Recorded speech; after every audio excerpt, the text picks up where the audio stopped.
Welcome to Luca is a Billionaire, where the only thing I invest in is your answers.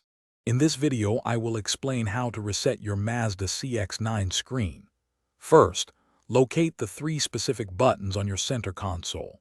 You'll need to press and hold these simultaneously for about 10 to 15 seconds.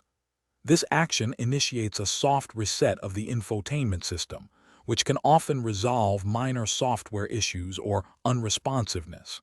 It's a quick and easy fix for common display problems.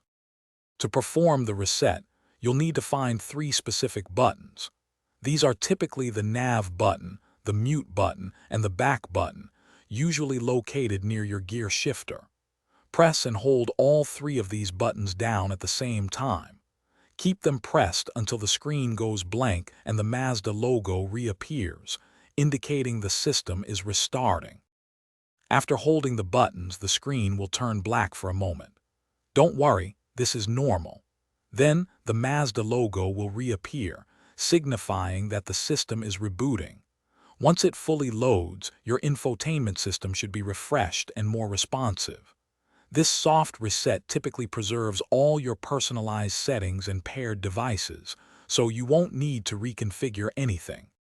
If a soft reset doesn't resolve your screen issues, you might want to check for available system software updates.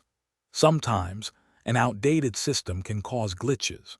For more complex or persistent problems, it's best to consult a Mazda dealership, as there might be a deeper hardware issue.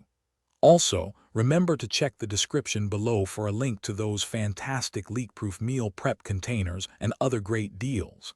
They're perfect for keeping your food fresh on the go. Thanks for watching and please subscribe. It's the best investment you'll ever make.